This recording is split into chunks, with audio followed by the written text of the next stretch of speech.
Let me ask you a question. And the question, because you raised it earlier about proportion. I honestly don't know what the proportionate response is. I honestly don't. I don't. I've been watching the airstrikes this week thinking... So what's your question? Well, I would ask you, if you were Israel, what would you... If I was Israel? If you were Israel and that had happened to you, what would you think would be the appropriate way for the country to respond?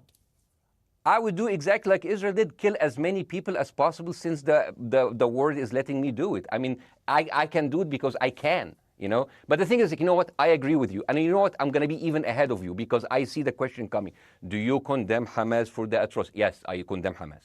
I condemn Hamas. I condemn Hamas is the source of all evil. They're a reason for everything. And you know what? Let's, for a minute, imagine a world without Hamas. Right.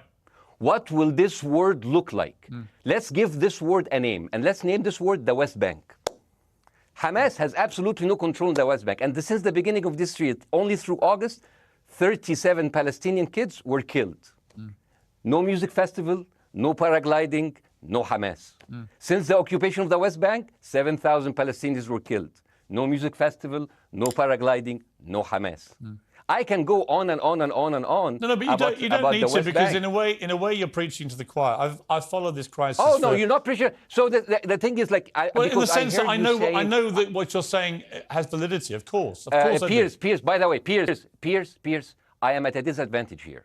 I can hear you. I cannot see you. I am in a claustrophobic room, and so please cut me some slack and don't interrupt me and interrupt my points. Sure. So, because this has to be fair. Understand. Because if you want to only hear your opinion, I can just condemn Hamas and go home. I can do that. So, do you want to do that, or do you have a much more nuanced conversation? No, I absolutely want to have a nuanced conversation. I wasn't aware I was interrupting you. I thought I was letting you speak. Amazing. So let's. I mean, I would say I really applaud Israel for doing one thing that no military force in the world does. Because I heard Ben Shapiro and I heard Ron DeSantis, and they said Israel is the only military force in the world that warns civilians before bombing them. I mean, how fucking cute. That is so nice of them. Because with this logic, if Russian troops started warning Ukrainians before bombing their houses, we're cool with Putin, right? I mean, okay, Habibi, you have warned them, go invade, it's fine, you have done your job.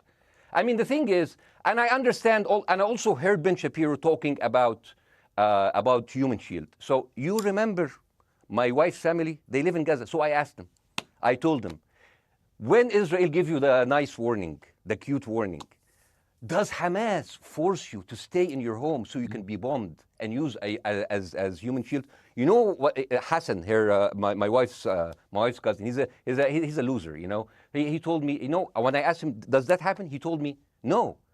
The lying son of a bitch lied to me. I told him, you don't understand. Ben Shapiro and Ron DeSantis keep saying that Israel warned you and Hamas asked you to stay put. So I told you, he's a loser. He never kept a job. He even failed in all of the interviews to become like a human shield. I would believe Ben Shapiro. Let me ask you this, So let's go with that. No. Let's